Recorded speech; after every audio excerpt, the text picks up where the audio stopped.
আজকের রেসিপি উত্তরবঙ্গের জনপ্রিয় একটি খাবার মাছ আর আলু দিয়ে ভর্তা রেসিপি। প্রথমে সব আলুগুলো কুটে নিয়েছি, মাছের কাটা বেছে নিয়েছি, পেঁয়াজ রসুন কাঁচামরিচ গোটা দেব আর পেঁয়াজ রসুন কেটে নিয়েছি। আসসালামু আলাইকুম, কেমন আছেন আপনারা? আশা করি আল্লাহর রহমতে ভালোই আছেন, আমিও ভালোই আছি। ভর্তার জন্য প্রথমে কড়াইতে পেঁয়াজ রসুন কাঁচামরিচ দিয়ে তার ভিতর আলুগুলো দিয়ে কাটা বাছা মাছের দিয়ে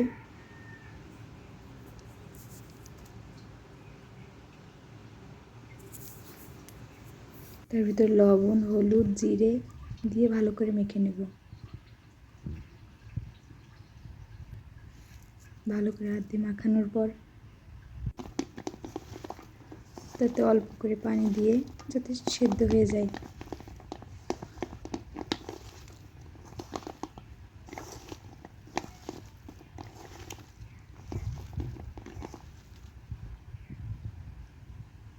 রান্না করার জন্য মাখানো হয়ে গেলে পানি দিয়ে রান্না করার জন্য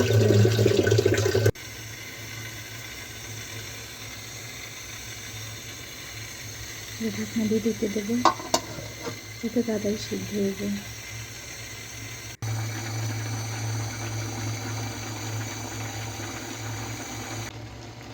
পানি যখন শুকিয়ে যাবে তখন অনেক নাড়তে হবে। এই ভর্তা রেসিপি যত বেশি নাড়ানো হবে তত বেশি ভালো হবে। সব কিছু ভালো করে মিশে যাবে। আর একটু কাঁচামরিচ দেবো, কারণ ভর্তা তো একটু ঝাল ঝাল না হলে ভালো লাগবে না। তেল প্রায় সবার শেষেই দেবো। অনেক সময় ধরেই নাড়তে হবে, যত নাড়ানো হবে তত ভর্তাটা আরও বেশি মজা হবে। আপনারাও এরকম মাঝে মাঝে রান্না করে খাবেন, অনেক ভালোই লাগবে।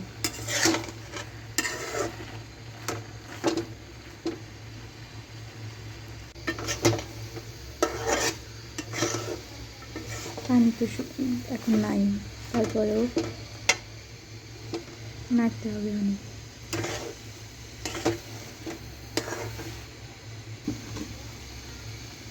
এরপর তেল দিয়ে দেবো,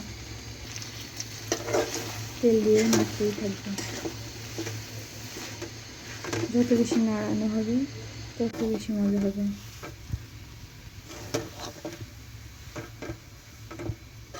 আপনার কে কে এভাবে ভর্তা রেসিপি করে খান কমেন্টে করে জানাবেন।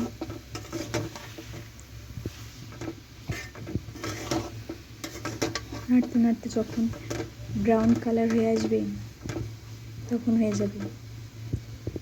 যত সময় না ব্রাউন কালার বাদামি কালার না হবে তত সময় নাড়তে হবে।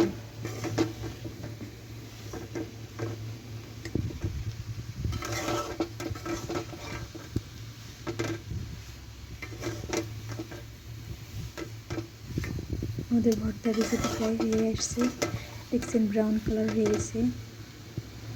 আপনারাও বাসায় ট্রাই করবেন, আর লাইক কমেন্ট শেয়ার করতে ভুলবেন না। আর এরকম রেসিপি পেতে পাশে থাকবেন, সাবস্ক্রাইব করবেন।